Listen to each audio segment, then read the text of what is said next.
Terletak di tepi barat Pulau Sumatera bagian selatan dan memanjang sejajar dengan Bukit Barisan, Provinsi Bengkulu memiliki dua wilayah yang sangat menarik untuk dikunjungi. Daerah pegunungan berada di sisi timur dan daerah pantai di sisi barat kota Bengkulu.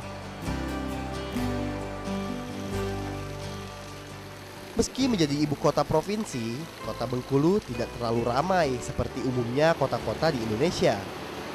Namun demikian, di sini terdapat banyak sekali peninggalan bernilai sejarah tinggi yang menandakan bahwa kota Bengkulu merupakan daerah yang sangat penting pada zaman dahulu.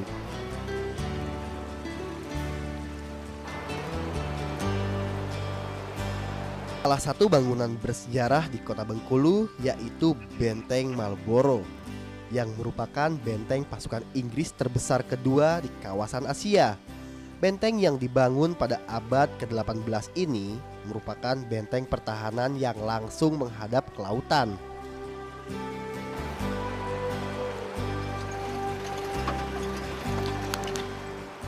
Menyusuri pantai panjang di pesisir barat kota Bengkulu memberikan sensasi keindahan alam bahari yang belum pernah saya rasakan sebelumnya. Pantai sepanjang 7 km ini memiliki pasir putih dan ribuan pohon cemara yang melengkapi keindahan pantai. Setelah puas berkeliling di kota Bengkulu, sekarang saatnya saya kembali ke hutan. Di Provinsi Bengkulu, sebagian besar wilayahnya adalah kawasan hutan. Bisa dibilang 75% dari luas Provinsi Bengkulu adalah area hutan. Pulau Sumatera merupakan pulau yang cukup luas, lebih luas dari Pulau Jawa. Di sini berbagai satwa bisa ditemukan, seperti ular-ular besar, lalu beruang, gajah, ataupun harimau Sumatera yang sudah nyaris punah. Lihat, ini adalah hutan di mana masih banyak sekali pohon-pohon bakau.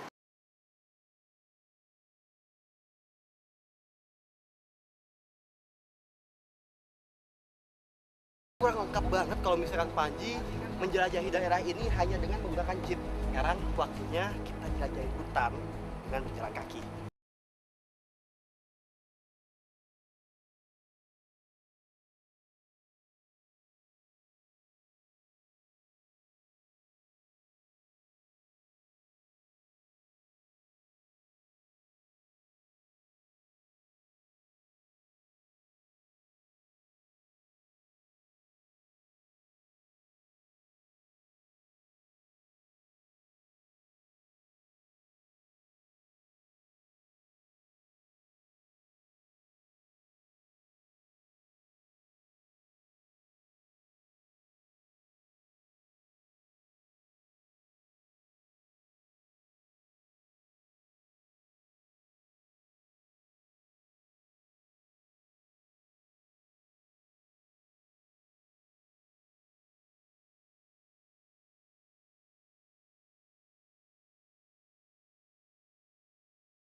Corak warna yang ada di Sumatera, kuningnya itu lebih menyala, lebih terang.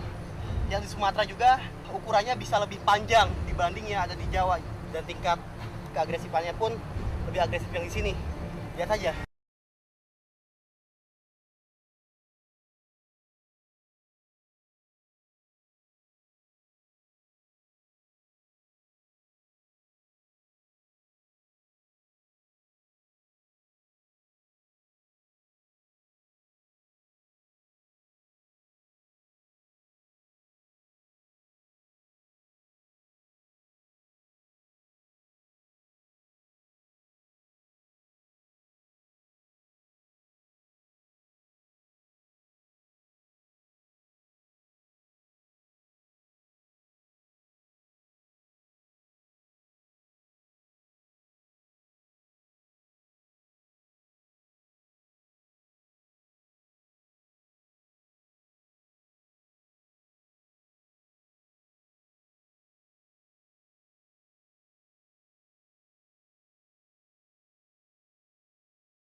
Setelah beberapa jam berjalan menyusuri hutan, saya pun sampai di sebuah sungai yang memiliki lebar sekitar 300 meteran. Derimpunan pohon bakau terlihat sangat jelas di seberang sana. Untuk bisa mencapai bagian seberang sungai, saya harus menggunakan rakit atau sampan yang biasa dipakai oleh pencari ikan di sungai ini. Menyeberangi sungai ini sebenarnya sangatlah beresiko, karena menurut para nelayan, di sungai ini terdapat sejumlah buaya muara yang sering muncul dan tak sedikit memakan korban, baik hewan ternak milik warga pinggiran hutan hingga manusia yang sedang menyeberang sungai. Sekarang kita lagi menuju ke seberang, ada hutan bakau dan seberang sananya lagi itu adalah wilayah perbukitan. Dan kata Pak Bambang, tadi dia sempat melihat 2 ekor gajah liar dewasa tuh Pak. Iya. Oke, kalau gitu kita cepat-cepat ke sana, tapi tetap harus hati-hati karena gajah itu kalau yang masih liar sangat agresif. Ya. Meski seringkali keluar masuk hutan dan menyeberangi sungai, namun kali ini saya agak khawatir melihat kondisi sungai yang menjadi tempat berkembang biak buaya. Karena jika tidak hati-hati, perahu kecil yang saya naiki bisa saja terbalik karena tersenggol buaya. Wih. Jadi gajahnya ada di dalam hutan sana. Kita harus tetap tenang, diam, terus jaga jarak. Hutan di seberang sungai ini berbeda dengan yang di sana tadi. Pepohonan agak jarang dan yang tampak sejauh mata melihat hanyalah padang savana. Sehingga terik matahari siang sangat terasa menyengat kulit. Namun, rasa penasaran akan kondisi hutan dan satwanya membuat saya tetap nekat untuk menyusurinya. Beberapa puluh meter saya berjalan dari pinggir sungai menuju ke dalam hutan. Seonggok kotoran gajah menyita perhatian. Keberadaan kotoran gajah di sini menandakan daerah ini merupakan teritorial atau wilayah tempat gajah mencari makan. Lihat, di sini Pak Haji sudah menemukan jejak adanya keberadaan gajah di tempat ini, yaitu mulai dari banyaknya rumput yang memang merupakan makanan kesukaan gajah, dan ini juga ada kotoran gajah. Ini benda-benda bulat yang seperti sarang burung ini adalah kotoran gajah. Gajah memakan rumput, dan lihat rumput ini hampir 70% tidak tercerna dengan baik. Gajah yang berada di sini adalah gajah Sumatera yang merupakan subspesies dari gajah Asia yang hanya memiliki habitat di Pulau Sumatera. Gajah Sumatera berpostur jauh lebih kecil daripada subspesies gajah India. Sedangkan populasinya kini semakin menurun dan terancam punah. Akhirnya Pak Haji bisa melihat gajah liar Sumatera. Lihat itu. Ada 2 ekor. Sepertinya itu adalah induk dan anaknya. Mereka sedang mencari makan di ladang rumput ini. Pak Haji harus tetap hati-hati. Barangkali di sekitar sini masih ada yang lain.